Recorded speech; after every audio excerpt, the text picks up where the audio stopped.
This episode is sponsored by New Hampshire's Monadnock region, home of 5 state parks, thousands of acres of pristine lakes, a flourishing art scene, and Mount Monadnock, the most climbed mountain in the United States.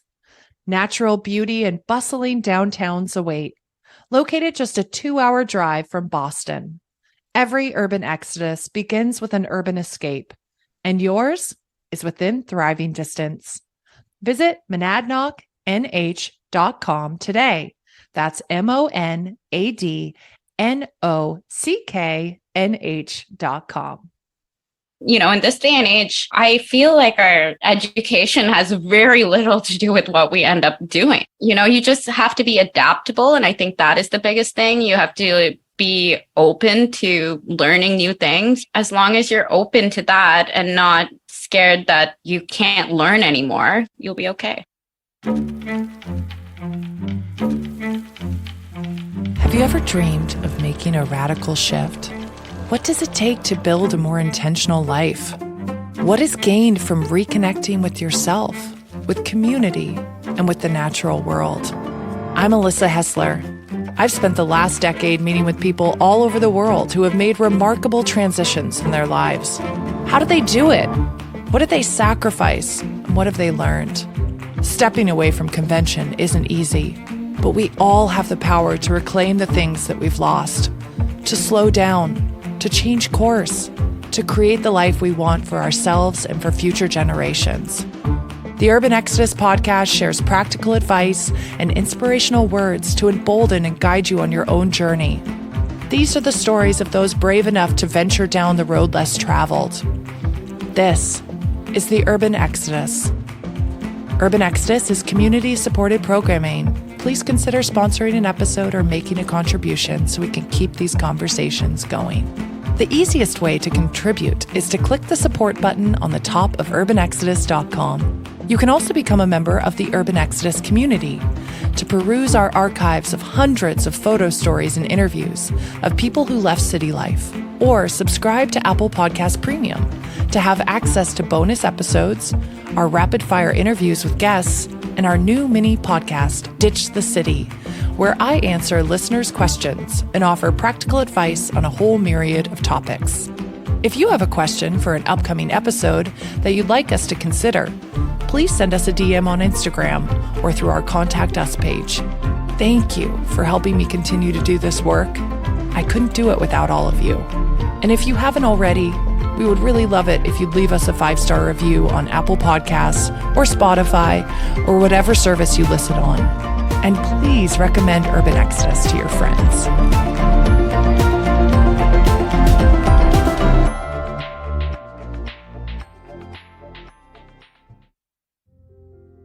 I'm excited to invite you to my conversation with Mallika Viegas. Mallika was born in Goa, India, and moved to Canada with her family at age 11. Her husband was also born in Goa and immigrated to Canada. Serendipitously, the couple met in Toronto after college and connected over their shared friends and upbringing.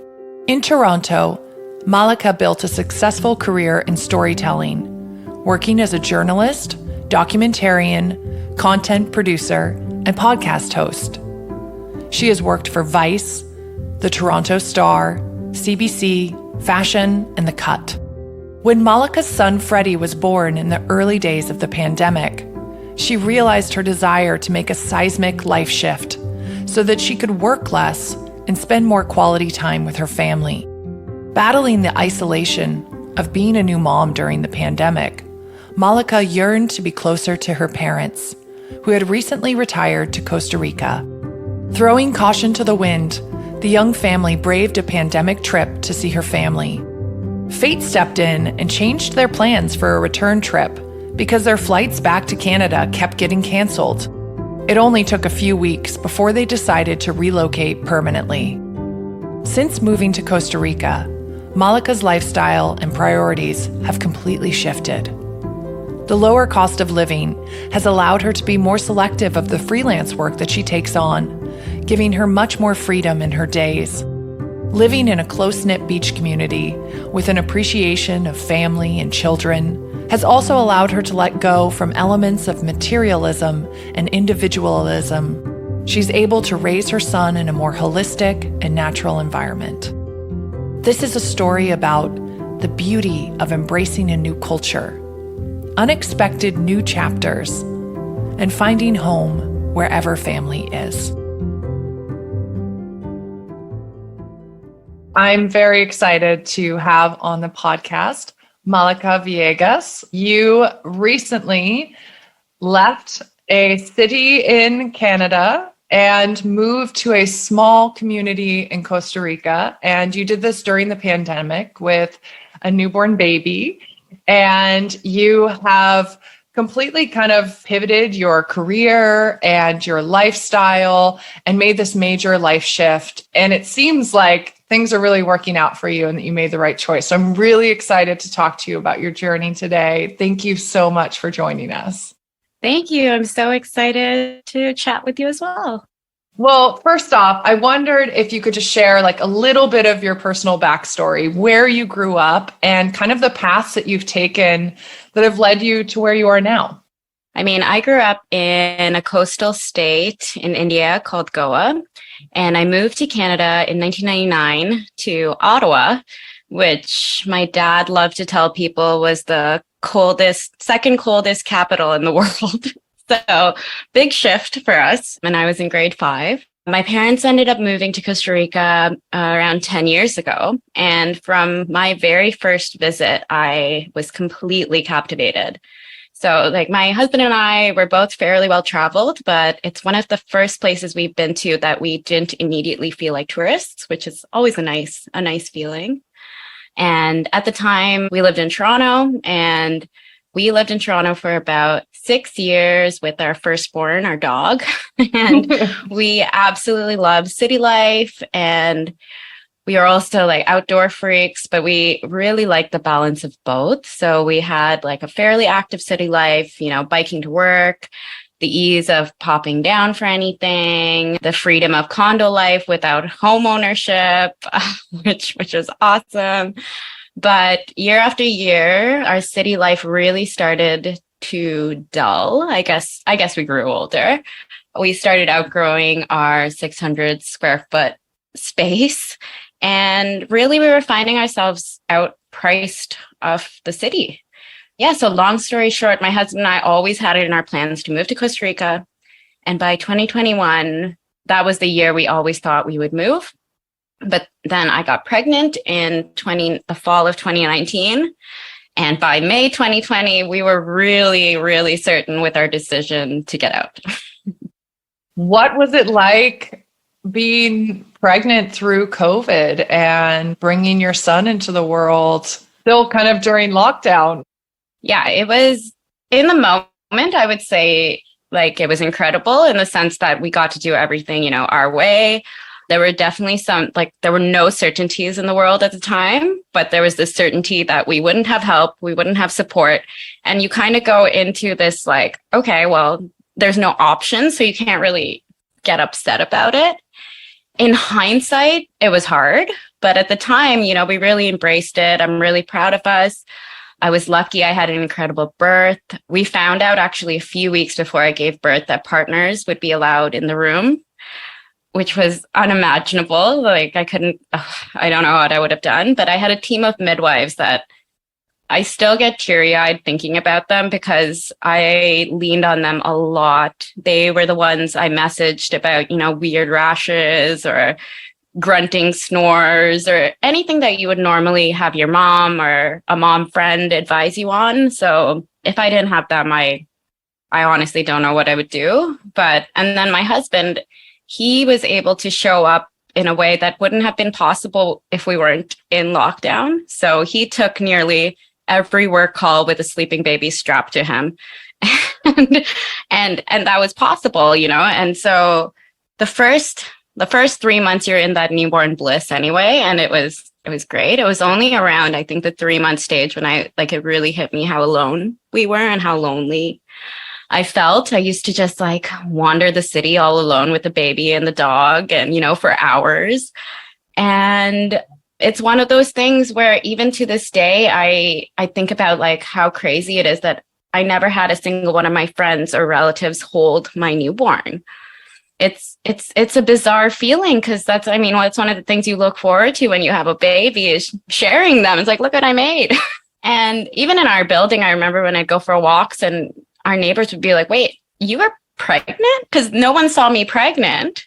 And then no one saw me with a baby. So suddenly, like, I suddenly had a toddler. And yeah, so it was a bizarre time. And like, I remember joking with one of my closest friends. She lives in India. And I remember joking with her at the time, oh, by the time Freddie meets you, he'll be able to introduce himself to you. And now it's a reality. And that is just so bizarre. Like at the time, it was 2020. We were like, oh, this will be over in a couple months. And we all had that kind of thinking. But yeah, there was a lot of there was so much. There was this isolation, I think, also because everyone was going through a lot. And it just felt like I was going through this major life event. But at the same time, so was everyone else. So I couldn't. You couldn't reach out to people because people were going, like, we only had one friend bring us food. And at the time, I didn't even think about it. But now looking back, I'm like, that's wild. Like, but people were so nervous about contact. And, do you remember when people were like washing their groceries? I think I did that for 2 weeks. And then I was like, nope. That's what I mean. So it was just such a strange time. And like, again, when you're in it, I think you're just in survival mode and I remember being like so happy and so over the moon and, and not thinking about it. And it was only like a year later and I'm like processing my postpartum and I'm like, wow, I was like stressed, but you don't even think about it at the time. You decided to move. You were locked down. Your parents couldn't even come and meet your son because they were in Costa Rica. I'd love for you to talk about, what your move was like and what the decision was to really leave Toronto, uproot your lives and move to Costa Rica. And why Costa Rica? How does it speak to you in that way? Why did you choose that place? It is so opposite from Toronto in so many ways, which I think is what really, really drew us. It honestly, it's like I said, it started long before I got pregnant. But even when I got pregnant, I remember going to my HR 3 months in and telling them that I'm pregnant. And the first thing they said to me was, are you signed up for daycare? And in Canada, we get a year to 18 months mat leave. So they're asking me if I signed up basically 2 years in advance for daycare. And I said no. And she's like, okay, well, you better get on it really quickly. Otherwise, there's not going to be a spot. It was kind of like this. It really solidified our decision because we started thinking, for us, why did we have a kid? Both of us were in very high pressure jobs. We were working crazy hours. We would get to see our child like an hour before bedtime every day. And that was it. And the jobs we were in wouldn't support the lifestyle that we needed for a child. So we would have to get more jobs with more responsibilities. And nothing seemed to add up.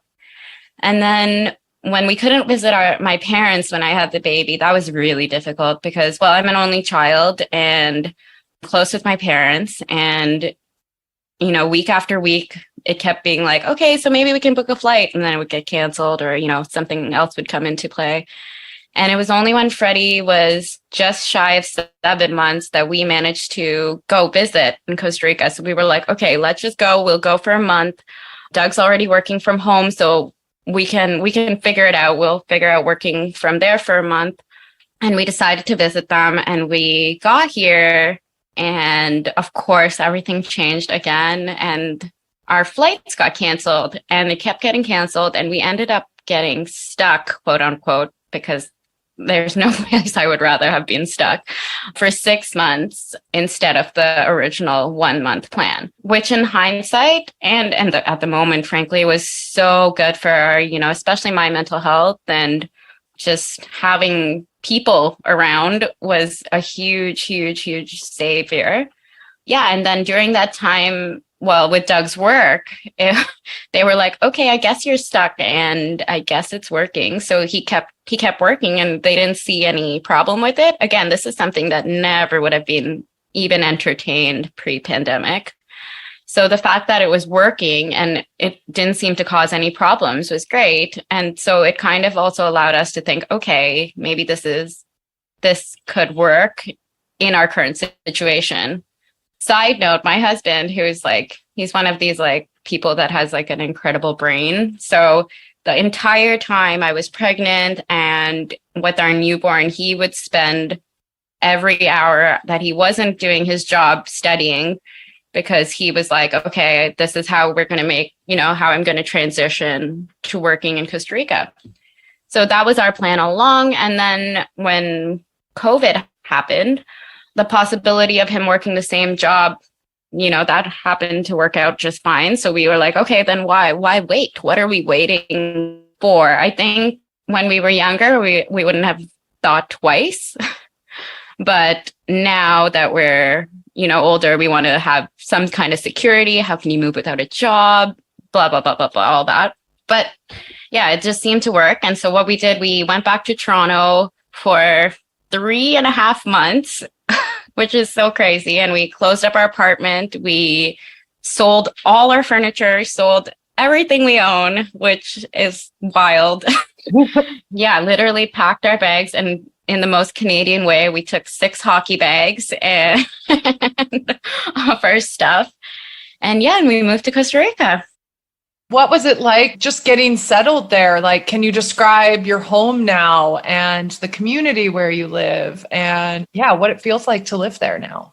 Yeah, we moved in with my parents for the first few months, which was great because we had the extra hands and things like that. But we were so used to being on our own and doing things our way that until we moved into our own place, it still felt like we were just visiting. So, but once we had the feeling of like the confidence that we made the right decision, it was almost instant. Like, we start and end our day at the beach. Within a week of us being here, people in town would say hi and make small talk. And that's something that took us months to build in Toronto. Our landlord, she's incredibly kind and helpful. And every person we meet just reassures us that this is the right decision. I mean, in Toronto, I can't tell you the amount of times I would come home and be so flustered by some negative reaction that someone took out their bad day on me or someone coughed on me in the subway, things like that. And I mean, when you're in the city, you're like, that's just city life. And you kind of live off of this high of the stress and the anxiety. And it's only when you're away from it that you're like, oh, this is kind of nice to not worry all the time.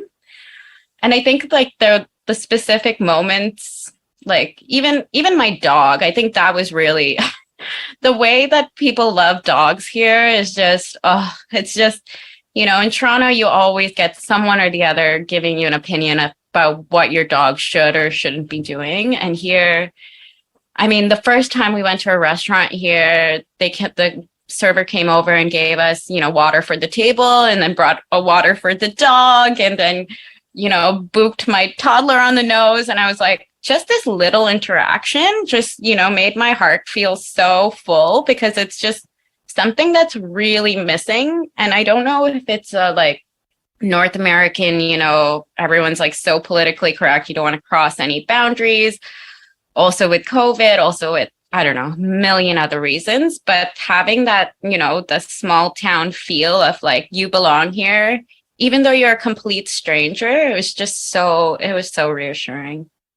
Now that you've been there and you've had some time to be there, like, do you feel really connected to the community? Like, what is the makeup of the community? Are there a lot of immigrants, of people that have moved in there from other countries? How many people live there? Tell us about that. It's small. So we are in a small town and it's just south of another small beach town. So we tell people we're in the beach town called Samara. And that one it's small to begin with, but we're actually like south of that in an even smaller town. And it's a real mix. A big reason we picked this area of the country is that it isn't a big expat community because we didn't want to just move and then recreate our lives in Canada. We wanted to be, part of the community and feel like we belong here. And we're pretty used to being immigrants. I mean, we're already immigrants in Canada. So it wasn't a big shift in that way. The biggest shift, of course, is that, I don't know, you don't feel that same kind of prejudice that we felt in Canada as immigrants, because Costa Rica, the makeup of Costa Rica is so diverse. So one of the nicest things we found is that when you meet someone, you have no idea if they're Costa Rican or not. And their skin color won't tell you that, because it's so diverse. And so that was really nice for us, especially when in Toronto. Toronto is very, very, very diverse, but it's also very pocketed. And, you know, that can, well, frankly, lead to a lot of racism and prejudice and preconceived notions about who you are and where you're from and that kind of thing. And yeah, and it's nice that that doesn't quite exist here. So yeah, our community, there are a lot of European immigrants, which is cool. I think it lends itself to a very different kind of community. So a lot of our like local restaurants and things like that are Italian and French. And like we have a boulangerie where we get croissants every week. And it's like, and it's different from like French bakeries or Italian places in North America, because these are actually people who moved from like small town Italy and opened a restaurant here. So it's really good, you know, and like this is like authentic croissants. Like there is a lot of butter. And yeah, and so it's made up for an interesting makeup of the place for sure. Even our schools, it's really family friendly, this area of Costa Rica. And so there's quite a few schools that have opened up. There's one that it's a French school. And so they teach French, Spanish, and English. And that's how they conduct all their classes. And so that's also really interesting, is that you have like all these kids walking around speaking all these different languages. And it's very sweet. I'm like, this is so bizarre that I probably won't understand what Freddie is saying to his friends, but it's really nice. Calling all small business owners. Are you looking to expand your customer base beyond the reach of your local community? Speak to our loyal audience of over 38,000 listeners by sponsoring an episode of the Urban Exodus podcast. For more information, visit urbanexodus.com/podcast. What has the language barrier been like for you? Are you starting to learn Spanish? Did you know some Spanish before you went out there? I would say no. I did not know Spanish. Doug and I were taking lessons and we were very diligent about it pre-baby. But as you know, things... You're busy. When you have a baby, yeah, your brain basically turns to spaghetti. Yep. And everything. I called it oatmeal brain. Yes, exactly. Yeah. And so my oatmeal brain forgot all of my Spanish. But if you want to learn Spanish, Costa Rica is definitely one of the most forgiving countries to do that in. People love having you learn, and they, you know, will go slowly. And yeah, so our Spanish is actually improving quite well. It helps that we live in a town there. They don't speak too much English, because I think that has also forced us to learn and, you know, communicate. It is definitely like something that can be difficult. I remember my dad telling me years ago, you know, he misses having small talk at the hardware store. And it was like, I used to joke with him. I'm like, that's ridiculous. You live in Costa Rica. Like, what a silly thing to focus on. But it does make sense. It's like you miss that connection and rapport you get with people from just, you know, throwing out conversation like that. So I think those things are difficult, and definitely something to keep in mind if you're, you know, planning on moving countries, is that there is that barrier.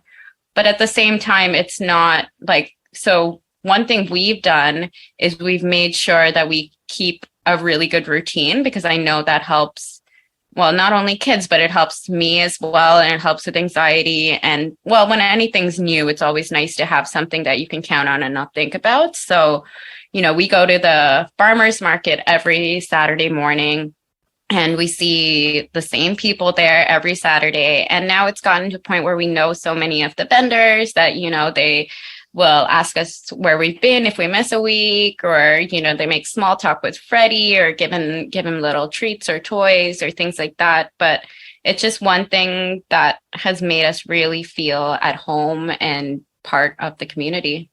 Yeah, absolutely.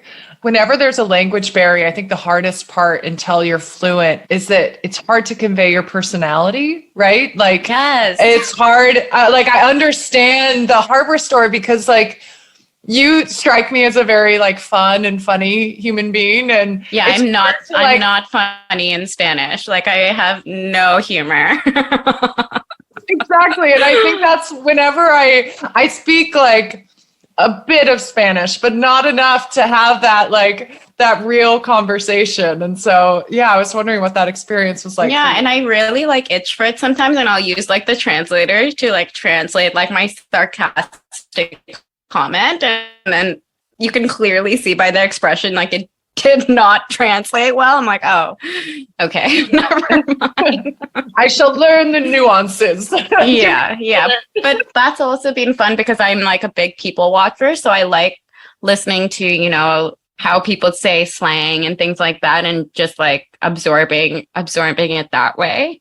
My husband does find it a little harder because, like I said, he's like one of those like brainy people. So he likes to have everything like right before he tries. Whereas like for me, I'm just faltering the entire time.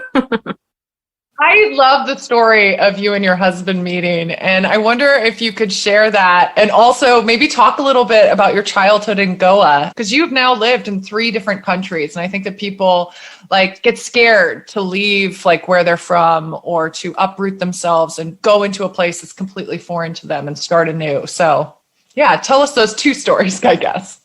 Yeah. So my husband and I met after university, and we actually come from the exact same place in Goa, and we met because his cousin and I went to kindergarten together in Goa, and his cousin was actually my first crush in kindergarten. And so, yeah, the funny part is like our families, like I knew his cousin and, his aunt and uncle, and I used to go over to their house, and somehow the 2 of us never met as kids. But I kept in touch with his cousin over the years and things like that. And it was only when I finished university, I was new to the Toronto area, and I linked up with his cousin again, who had also moved to Toronto, and started meeting up with them, and he introduced us. And then it was really bizarre because when we started dating, we then realized, like, he's a couple years older than me, but we started realizing that we had the same childhood friends back in India, and both of us used to go visit often. And when we first went back together, our friends were just like, really? Like you guys go to Canada and then you 2 end up together? You couldn't find a single other person in the whole country. But yeah, it was really nice. And I mean, it was easy, and yeah, it worked out well. Yeah. Oh, I love that story. So we talked a little bit about you becoming mother in the early days of the pandemic, but I was wondering like what it's like being a mother going into a new country and trying to find that community too, because, it's a big shift when you become a mother, and it can be quite isolating. And it is a really important time to feel like you have community and friendships, and what motherhood looked like in Canada and what it looks like in Costa Rica for you now.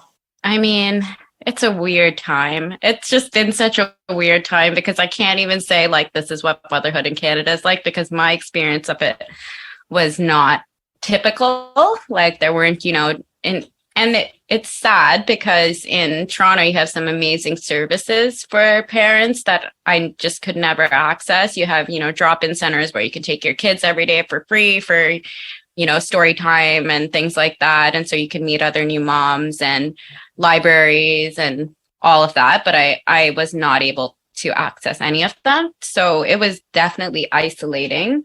But at the same time, I don't know, parenthood is like, it's like this club, and it's kind of incredible. I've never felt that kind of camaraderie with strangers like I have with parents.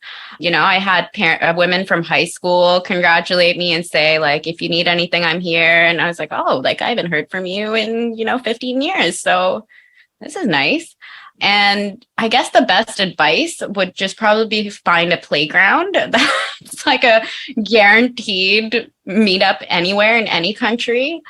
In Costa Rica, it was very different because people are very baby crazy, much more so than in North America. Like people will just come up and take your baby, which I never was like wary about or anything like that because it just made sense here.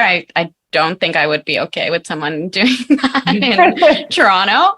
But here, it's just very, very normal. Like if you're at the grocery store and you're paying and your baby is fussy, the cashier will take your baby while you sort out your payment. Like it's just very, very, very natural. And a big thing here is like men and women are baby crazy, which I think is really sweet. It's like a huge, huge difference from North America. You just feel like your baby is allowed to be part of society, which sounds so ridiculous, but it's like you really feel the difference in some places. Like, why is your baby on the flight with you? Like, you should have left that child at home. Yeah.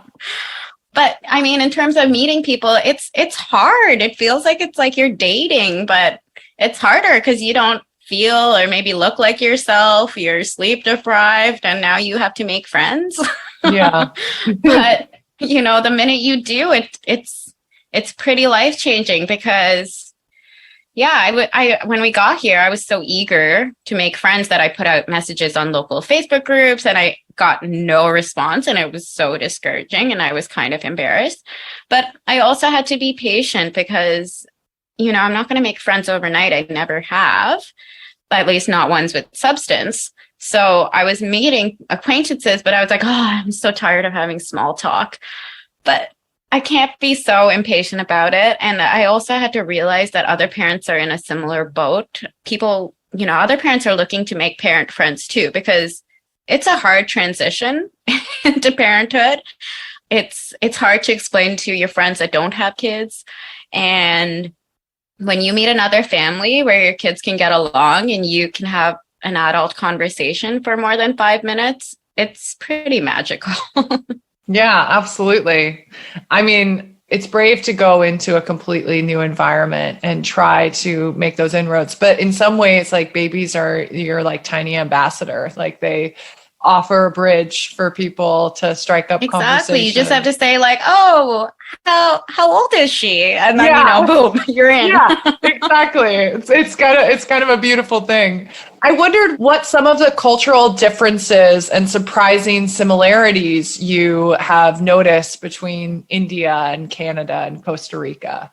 One thing that this is pre-baby, is the thing we noticed that we really liked about Costa Rica that reminded us of India was the availability of people just to hang out.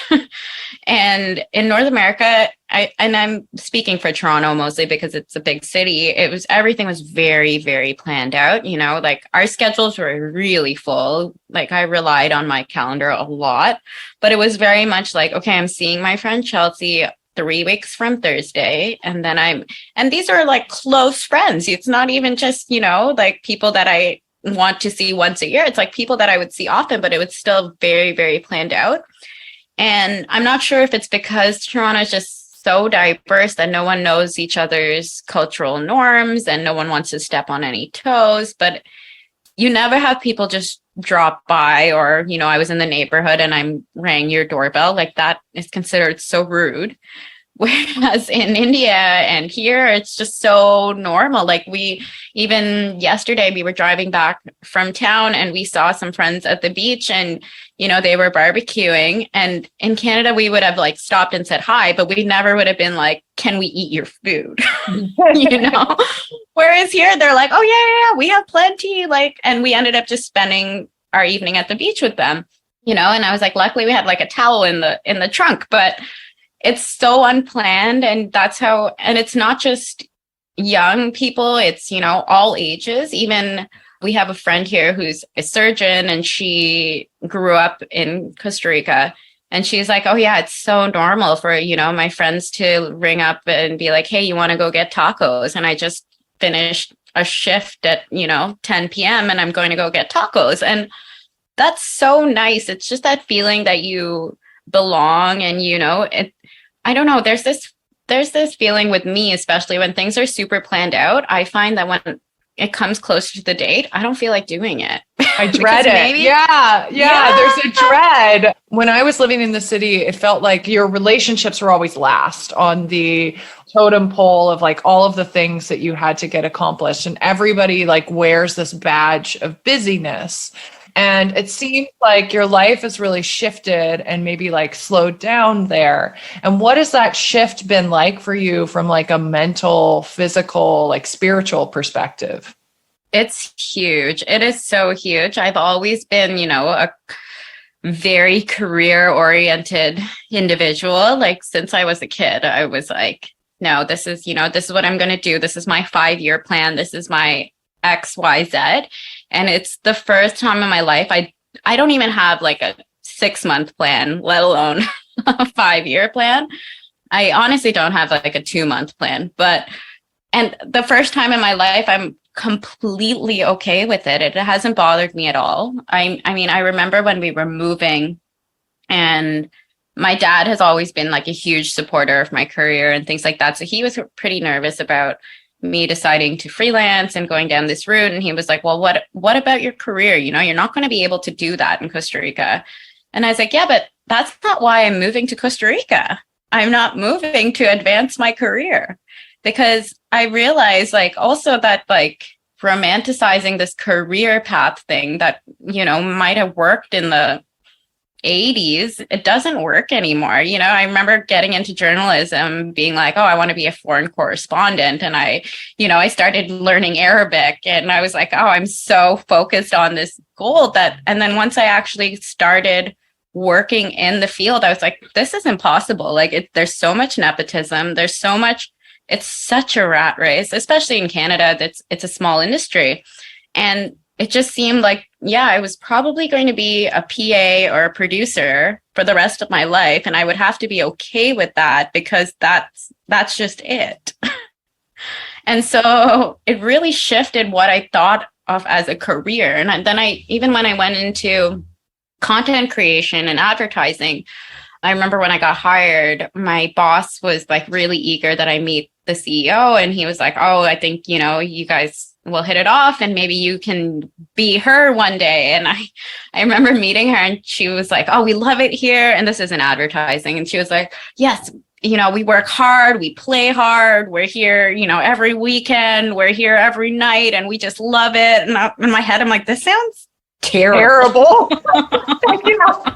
Oh yeah, you're like, oh great. Slowly like, back towards the door. Yeah. Imagine like building yourself up, going up this corporate ladder and working more. Like that makes zero sense to me. Yeah, you got like a preview of what your life kind of could be if you kept climbing the rungs of the ladder, right? Yeah. It didn't make any sense. I'd love for you to talk about, kind of your early career, what you did. You talked about it, journalism, and what you do now, what the pivot was, what your work looks like now. Yeah. So I got into journalism working at like traditional media outlets. So like the Toronto Star, and then I worked at Vice News for a couple of years, and I was doing traditional news right when Trump got elected. And that was like a real, like I remember for a solid month or 2 months, I was literally for Vice watching his speeches and splicing videos. And it was, oh no, I'm so sorry. It was so draining. And I was like, oh my God. And this was like his first term. It wasn't even his second term. This was first term. And it was awful. And I was like, oh my God. And the thing was, that was all the news was. There was nothing else. It was day after day. What other craziness are we going to talk about today? And it was draining, and it felt endless, and it felt like this is not what I got into this industry for. And the nice part about Vice is that you get to work on other things as well. And so that was good. I had some freedom there, and I really enjoyed content creation and, working on docs and stuff like that. So I decided to go more into documentary style and do some sponsored documentaries and stuff like that, which was great. I did really enjoy that. But yeah, it just felt like there wasn't much of a work balance. Like really, really rewarding days still ended at 10 p.m. because that's how shoot days go. And then it ends. And then the next day you're like, okay, what's my next project? You don't even have a second to appreciate what you did or what you put out there. Or it got to a point, like I remember when in my early journalism days, I used to send like everything I did to my parents, and they would like post it on Facebook and all of that. But then you're just a machine. I couldn't even tell you how much stuff I've put out because it was just endless, like multiple things a day. The news cycle is so quick. Everything I was putting out, even ads, it was just like, what am I doing this for? Who is it benefiting? I'm not really proud of my work anymore. That's how journalism has changed, right? It's become like a content monster and you can never feed the monster enough content. Exactly. And what's even the point, if you have one story that goes viral, it's literally forgotten in 2 days. And it's so painful. I also studied journalism in school and I ended up going kind of into the like PR, like branding, design worlds, and then like running product launches. But now having like the autonomy to create something for myself, not only is it terrifying to try to, just like create something for yourself, but I wondered what that looked like for you. What are you working on right now? And how have you removed yourself from that toxic industry and then put your foot back in the way that is for you?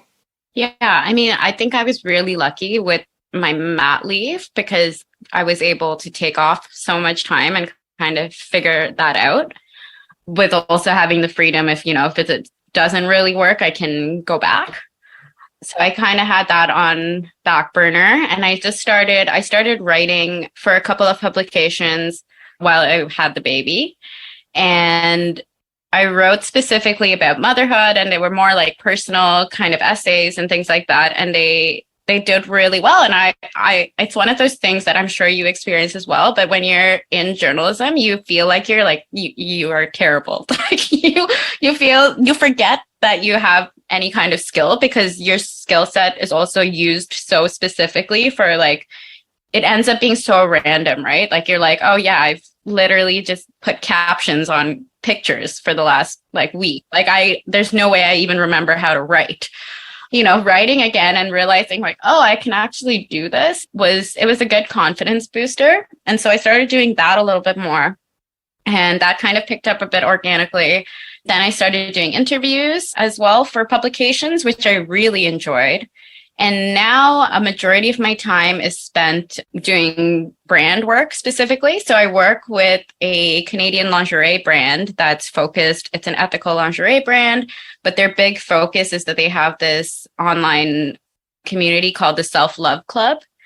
And so they interview and have, muses every month, and they interview incredible people all over the world, and you get to write intentions, and it's all very lovey-dovey and wonderful. And so I get to do that for them a little bit as well. And yeah, and then at the same time, I'm also just picking up random clients here and there. Like you said, you never know where these things go. So I recently did a lookbook for a European brand, and they wanted their lookbook to be like a magazine. So that was really cool because I have very little to do with the world of fashion. So that was fun for me. And they wanted, interviews with the founders and to have it all be like magazine style. And again, it's just like these nice little boosts from people being like, oh my God, this is so good. And I'm like, oh, is it? Cool. But yeah, it's been working out well. It's definitely an interesting transition because I have a toddler and he isn't in daycare. He is at home. So I can only really work once he goes to bed, which means that I only start my work day at around 7:30. But again, if you think about your work day at the office, like you probably have like 3 hours of productivity versus like 8 hours of drama. And I don't have that. So yeah, it's been great. I just wanted to give an enormous thank you to all of you who have made contributions to offset the production costs of this podcast. It means so much to me that you find enough meaning and value to pledge your support to keep this going. If you haven't had a chance to contribute, we've made it really easy for you.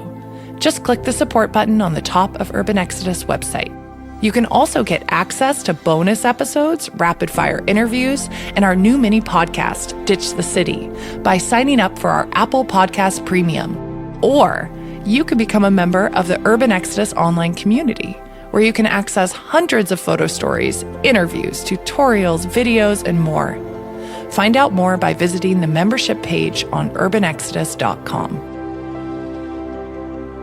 I feel like becoming a mom too, for me, all of a sudden I was so much more productive. Like I can get 4 hours worth of work done in an hour. If I have a completely quiet space, I'm like, just leave me in here for an hour and I will get it all done. And before, I would daydream or meander or whatever. And so that helps with the hyper focus. How have you gone about getting clients and reaching out to people? What was that like for you? Because I think sometimes that's the hurdle that stands in the way for people. They feel like, oh, can I do this work? Can I approach brands or companies to say that I can do this for them? Yeah. So when I started, I was so nervous. I reached out to friends and people in my network who had companies. And I said hey, can I write the content for your website for free? Which was it in a way, it's interesting because I don't know what it was, if it was new motherhood or what, but I was just so shaken in my confidence in my abilities that, I was I had over 10 years experience, but I was I don't specifically have experience in this one thing. So, and I think that was fine. It helped me as well to feel like I could do what I was saying I could do without the added pressure of someone paying me. So I reached out to a few brands and I was really lucky because, well, I don't know if it's lucky or just people are just waiting for someone to ask, but they were all like, yes, of course you can. And so that helped with the portfolio. So then I had a portfolio of, content writing, which I never had before. I had all these news stories and no one really wants news stories. Yeah. So I had this content suddenly that I could showcase. And then it happened just through word of mouth. I mean, I would look online here and there, but a lot of it was through Instagram. And I tried using Upwork, but it didn't work for me because you have to really invest a lot in the website. And I did not have the time to do that. So I've just kept it kind of open and it has worked out. And I think the biggest thing is that I keep reaching out to people saying hey, if you hear of anything, let me know. Or if you ever have any more opportunities coming up. And it's worked out really nicely because I think at the end of the day, people want to help each other as much as we don't think that. And so if a friend or someone reaches out to you and they're like, hey, do you have any work for me? You're like, no, but maybe my, so-and-so that I know who started a business could use your help. With Mary Young, the lingerie brand, again, I just happened to reach out for her and it worked out really funny because she was like, hey, actually, we have an opening right now. Our content writer just left. And, I know your work so you're on. I was like, oh, okay. So, and I immediately got her as a permanent client, which is great. It's not full-time hours. So, but it gives me enough that I can, do other clients on the side and not stress out too much as well.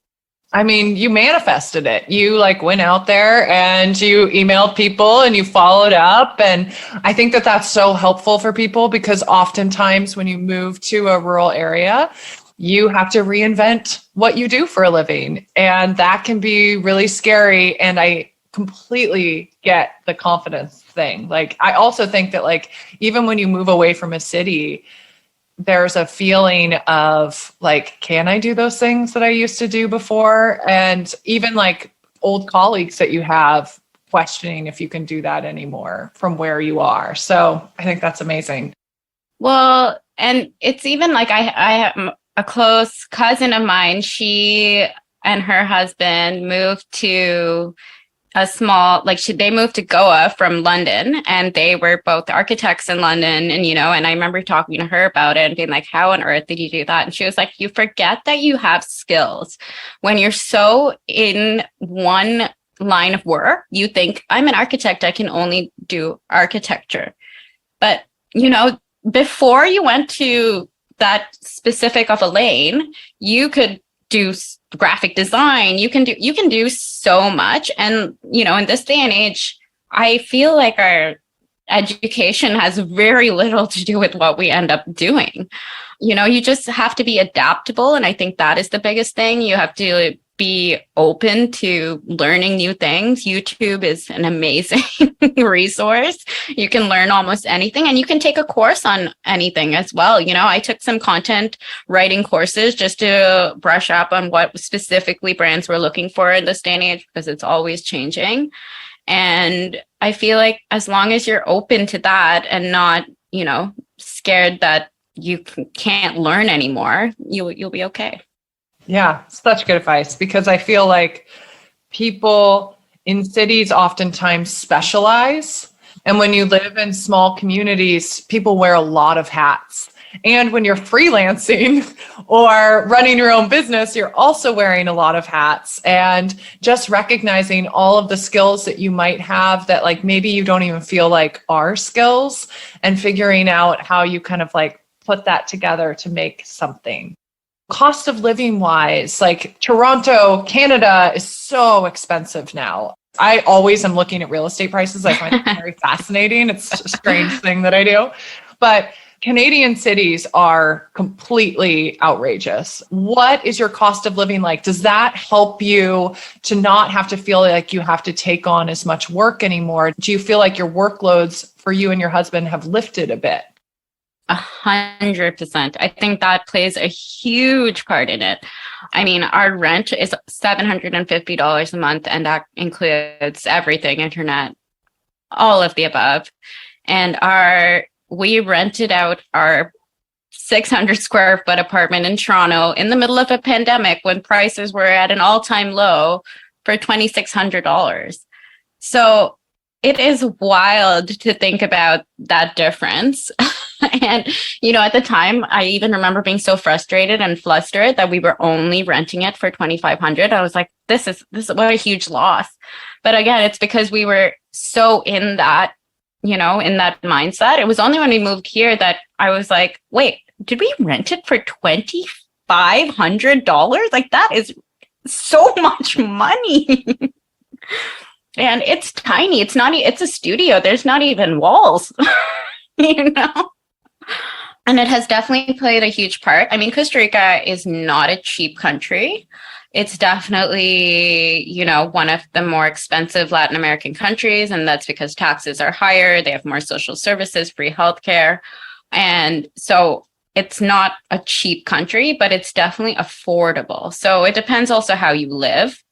If you're trying to recreate your life in North America, if you're going to PriceMart and buying all the things that you got back home, then yeah, you're going to end up racking up a pretty large bill. But produce, and it's such a pleasure going to the farmer's market and, buying whatever you want, and it being like $80 for like absolutely everything, because farmers markets are notoriously expensive in North America, and which is crazy. But here it's like I can buy, like gluten-free bread and like all these like specialty crunchy items that I would never even entertain in Toronto so often because it was so expensive. But here, yeah, it's affordable. And, it's funny, when we first came here too, my parents live in a small town in the mountains, and it's much cheaper than where we are just because we're on the coast.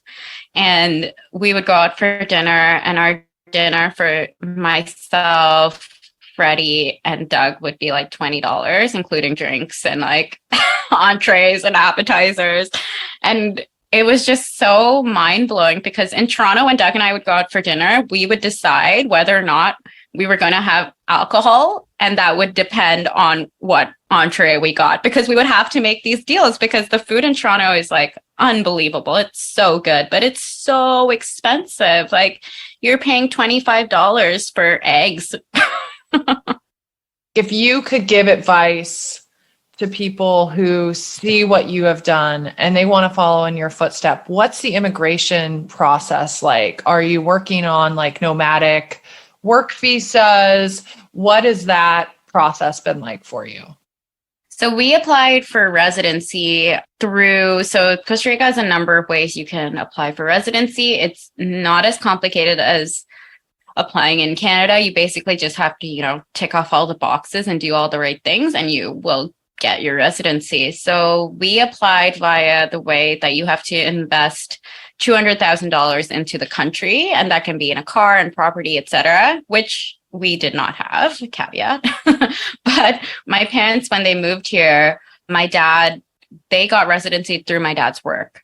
And they, years later, ended up building a house, and they put their house in my name as well. And so I can use that as part of my investment into the country. So, and then I can sponsor Doug and Freddie as well. So we got really lucky that way. Another big one that people do is they have a baby in Costa Rica and then you get residency. But that's a big loophole. There are a few ways. The other thing is, of course, like you don't need residency. The only thing that residency gives you is healthcare, and you can always get insurance just like you do in the States and forego that as well. I wondered what your community struggles with. I wondered if you've noticed the effects of climate change living in a seaside community there in Costa Rica. I know you haven't been there for very long, but certainly you've made inroads with people there. And what has that looked like there? Yeah, I mean, people have definitely felt the difference and seen the difference, even in just a year. Costa Rica has like an infamously long rainy season. It literally rains from June to November. They've noticed, every year the rains start earlier, or it's a hotter summer, or things like that. And then especially where we are, like we notice a lot of differences in the reef and in fish and in what's going on in the waters with the rising temperatures.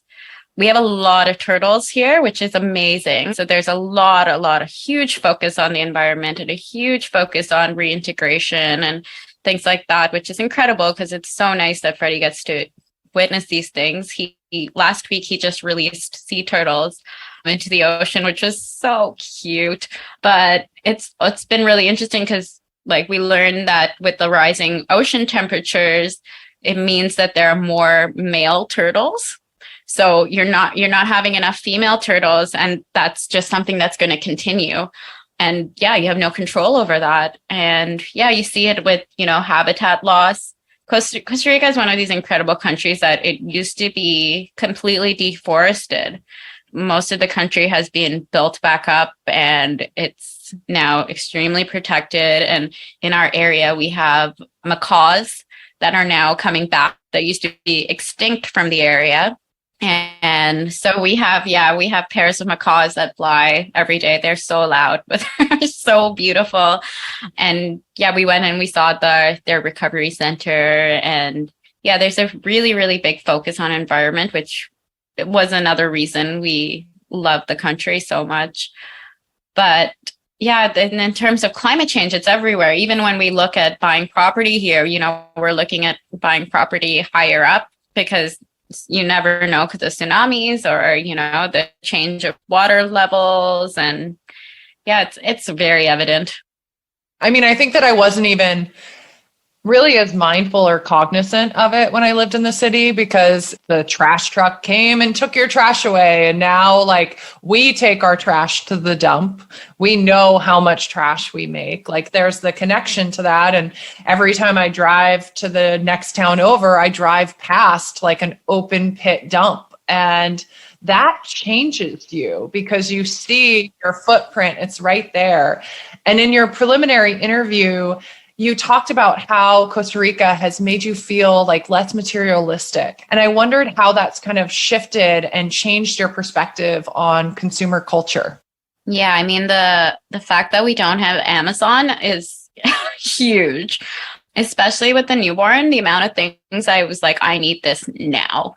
And, and I would get something immediately, but it's the first time I'm having to really tap into my resource brain and think like, do I really need that? And like, what can I use instead of that? And it's been fun. Freddie was sick last week and I didn't have Pedialyte popsicles. And, that's something that I would have rushed out and gotten immediately. And, I can just make a popsicle and it's not that hard. And, I survived and he survived. And yeah, it's just one of the things that I think with access to everything, you forget how replaceable things can be as well. If something breaks, I can't go out and replace it, but I can fix it. I can get someone to fix it pretty easily. Same thing with cars here. I don't know if you know about cars here, but it's a crazy. So Costa Rica like really wants to limit the amount of cars on the road. But as a result, like the used car market is massive. You can buy a car that's like 25 years old and runs perfectly because everything has been replaced and it's kept in perfect shape. But if you buy a new car here, you're paying almost 3 times the cost. So even our used car we got for $16,000 and it's 6 years old, which is wild. But that's just, the reality of it as well is that the respect for keeping things and making sure that you're reusing things. I mean, it is frustrating for a lot of people. Like they're like, why do cars cost so much? But I do understand it from an environmental standpoint. I think Costa Rica has some hiccups in the sense that it's a bit hypocritical with a few things, in the sense you have this great thing about cars, but then you don't have enough invested in public transport to make it, to balance the two out. So it does have some ways to go with that kind of thing, but it has definitely made us want for less. I think the fact that we don't have seasons helps. I don't need to buy a million clothes. Freddie has one pair of shoes, which we only realized was an issue when we went somewhere cold, and like his shoes are like the Croc type shoes. So they have like holes, and we were like, oh, I guess we'll put socks in them. But we've never felt the need to get any more stuff because you don't need it. There is no use for it. In the same way, I remember talking to someone about, clothing. I love clothing. I love fashion. And it's nice because I have my 6 dresses that I really like, and I get to actually wear them like almost every week because that's all I have. Whereas in Toronto, I rarely repeated an outfit in a couple weeks. Yeah. And that's so normalized in our society. It's even normalized to not wear the same outfit ever again, which is so wild to think about. What exciting things do you have on the horizon from either a personal or business perspective that you would like to share? How can people follow along your journey, learn from you, work with you, any of those things? I am co-hosting a podcast called This Could Work.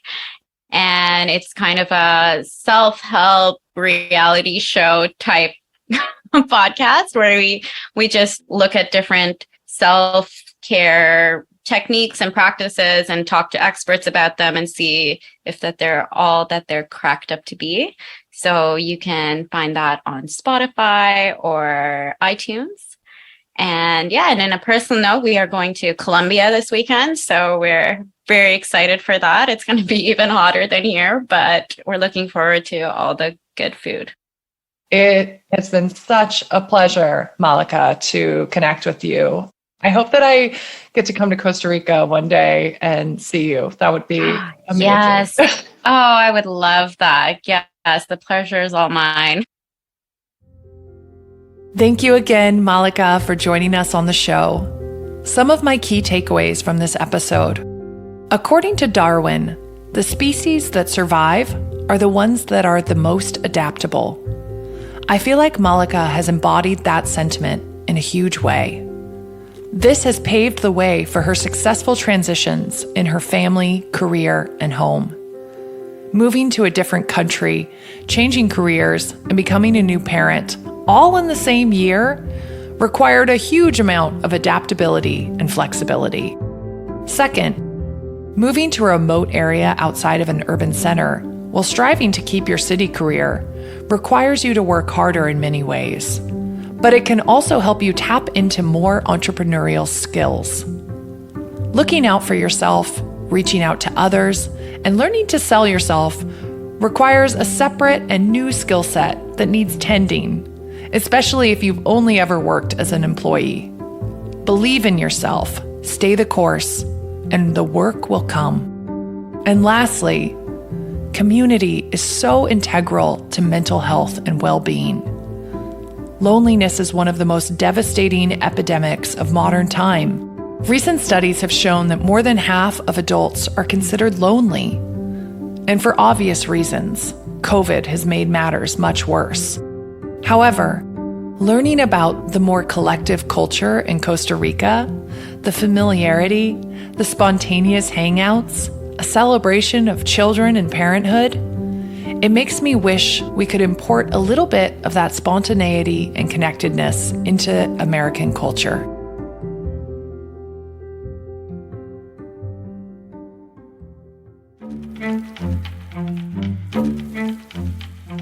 Hi, friends. Thank you so much for tuning into another episode of the Urban Exodus podcast. This is a listener-supported program that is only made possible through your continued support. And if you haven't already, we would really love it if you'd leave us a 5-star review on Apple Podcasts or Spotify or whatever service you listen on. And please recommend Urban Exodus to your friends. An enormous thank you to my incredible producer, Simone Leon, and my amazing editor, Johnny Saul, and my music man, Benjamin Bethurum. And thanks to all of you for listening. I'm Melissa Hessler, and this is the Urban Exodus.